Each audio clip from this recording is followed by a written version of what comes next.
அனைவருக்கும் வணக்கம்.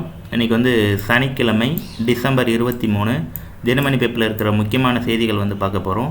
இன்னைக்கு ஹெட்லைனில் என்ன கொடுத்துருக்காங்க அப்படின்னு சொல்லி பார்த்தீங்கன்னா, தமிழக வெள்ள பாதிப்பு தேசிய பேரிடராக அறிவிக்க இயலாது அப்படிங்கிற நியூஸ் கொடுத்துருக்குறாங்க. தமிழகத்தில் மழை வெள்ள பாதிப்பை தேசிய பேரிடராக அறிவிக்க இயலாது என மத்திய நிதி அமைச்சரான நிர்மலா சீதாராமன் அவங்க தெரிவிச்சிருக்கிறாங்க. இதற்கு விதிமுறைகள் இல்லை அப்படிங்கிற மாதிரி சொல்லியிருக்கிறாங்க. எந்த ஒரு மாநிலத்திலும் பேரிடர் ஏற்பட்டால் அதை தேசிய பேரிடராக அறிவிக்கும் விதிமுறை இல்லை. 2004 தமிழகத்தை சுனாமி தாக்கிய போது அப்போதைய மத்திய அரசு கூட இதை தேசிய பேரிடராக அறிவிக்கவில்லை.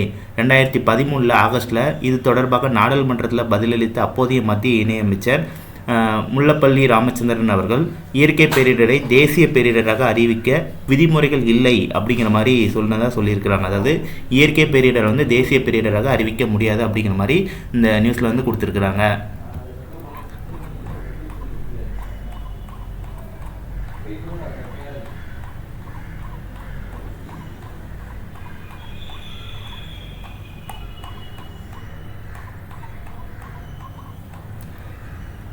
நாளைக்கு டிசம்பர் 24 எம்ஜிஆர் அவர்களுடைய நினைவு நாள்.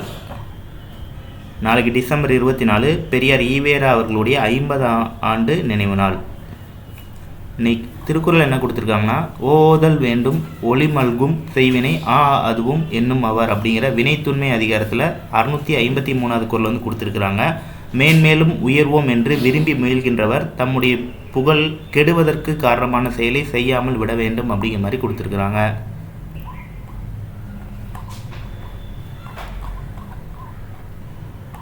பத்மஸ்ரீ விருதை திருப்பி அளித்தார் மல்யுத்த வீரர் பஜ்ரங் புனியா அப்படிங்கிற நியூஸ் கொடுத்துருக்குறாங்க. இந்திய மல்யுத்த சம்மேளனத்துடைய தலைவராக பிரிஜ் புஷன் சிங் அவருடைய நெருங்கிய ஆதரவாளர் போட்டனால இவர் பார்த்திங்கன்னா பத்மஸ்ரீ விருதை திருப்பி கொடுத்துருக்கிறாரு மல்யுத்த வீரரான பஜ்ரங் புனியா அவங்க.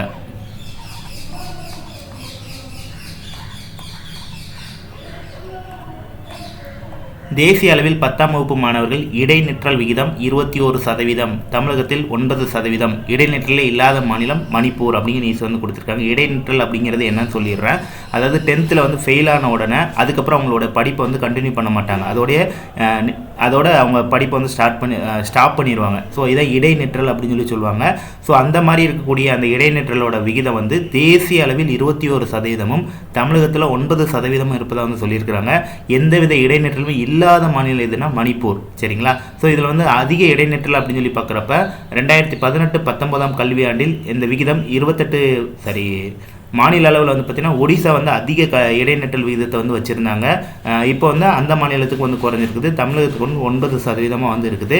ஸோ இப்போ அஸ்ஸாம் பார்த்திங்கன்னா இதில் முன்னேற்றம் கண்டிருக்காங்க. 44% இருந்த அஸ்ஸாம் இப்போ 28.3% குறைச்சிருக்கிறாங்க. அது மட்டும் இல்லாமல் PM ஸ்ரீ பள்ளி திட்டத்தில் தமிழகம் உட்பட 6 மாநிலங்கள் அதில் இணையலை அப்படிங்கிற மாதிரி கொடுத்துருக்குறாங்க. அதாவது புதிய தேசிய கல்விக் கொள்கை 2020 முழுமையான அம்சங்களை கொண்டது அந்த PM ஸ்ரீ பள்ளி திட்டம். இதில் பார்த்திங்கன்னா தமிழகம் உட்பட ஒரு 6 மாநிலங்கள் இணையவில்லை அப்படிங்கிற மாதிரியும் கொடுத்துருக்குறாங்க.